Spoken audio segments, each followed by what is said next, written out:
અત્યારના લોકો છે ને એ બ્લેમિંગ માઇન્ડસેટ વાળા થઈ ગયા છે. એ લોકોના સપના મોટા હોય છે, બટ એ ટાઈપના એ લોકોના એફર્ટ્સ નથી હોતા. તો એ છે ને બીજાના ઉપર બ્લેમિંગ કરે છે, ભગવાન ઉપર બ્લેમિંગ કરે છે પછી કે ભાઈ મારું કઈ થતું નથી, મારું કઈ બનતું નથી. તો આજે તમને છે ને એક નાની એવી સ્ટોરીમાંથી તમને થોડું એક્સપ્લેન કરું, તમને સમજાવું થોડું. એક ગરીબ હોય છે એન્ડ એ થોડું કઈ ને એ મગજનો હોય છે થોડું એ, અને એના ઘરે એની માં બીમાર હોય છે અને એની પરિસ્થિતિ હાવ ખરાબ હોય છે. તો શંકર ભગવાન અને પાર્વતી માતા ઉપરથી જોઈ રહ્યા હોય છે.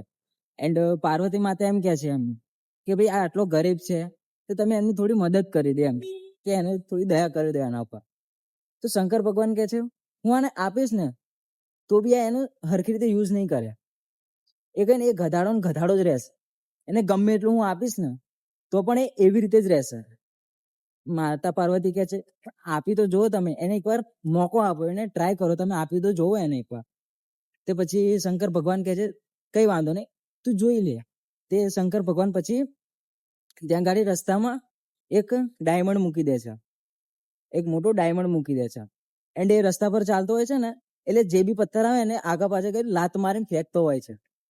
પછી એ ડાયમંડ જોવે છે ને એક કૂતરાને ભગાડવા માટે એ ડાયમંડ લઈ લે છે અને એ ડાયમંડ થી બી એ કૂતરાને મારે છે. એ નથી જોતો કે ભાઈ આ ડાયમંડ થી મારા ઘરે જે મારી માં બીમાર છે, જે મારી પરિસ્થિતિ ખરાબ છે એ સરખી થઈ શકે છે, એ નથી વિચારતો. એ ડાયમંડ લઈને કૂતરાને મારે છે. પછી શંકર ભગવાન કહે છે કે જો મેં તને કીધું હતું ને કે આને હું છે ને ગમે એટલું આપીશ ને તો પણ આ એને જ રહેશે. એટલે એ વસ્તુ સાચી છે કે ભાઈ ભગવાન તમને આપે છે પણ તમે એ ટાઈપના તમારા એફર્ટ્સ નથી લગાવતા, મહેનત તમે જ નથી કરતા. સપના તમારા જ મોટા છે પણ તમે બ્લેમિંગ ભગવાન ઉપર કરો છો.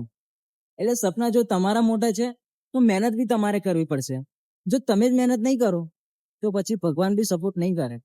હા, મહેનત તમારી 100% હશે. તમે ભલે જો ટાઈમ લાગશે, કોઈ બી વસ્તુને બનતા ટાઈમ લાગે છે, એટલે જેટલી તમારી મહેનત હશે ભગવાન એટલું તમારે આગળ વધારશે તમને. એટલે તમે છે ને બ્લેમિંગ માઇન્ડસેટ છોડી દો. ભગવાન ઓલવેઝ તમારી જોડે હોય છે, બટ ભગવાન તમારી પરીક્ષા લે છે. તો થોડું એ વિચારો એન્ડ તમારી લાઈફમાં તમે આગળ વધો, મહેનત કરતા રહો. તમે જેટલી મહેનત કરતા રહેશો ને એટલા તમે લાઈફમાં તમારી આગળ ગ્રોથ થતી રહેશે. બાકી જો તમે મહેનત નહીં કરો, બ્લેમિંગ માઇન્ડસેટ રાખશો તમારું, તો જે પેલાનું હાલ થયું એવું તમારું બી હાલ થઈ શકે છે. ભગવાન ઓલવેઝ તમારી જોડે જ છે, બસ તમારે કન્સિસ્ટન્ટ રહેવાનું છે કામમાં. તો મળીએ નેક્સ્ટ વિડીયોમાં. ઓકે.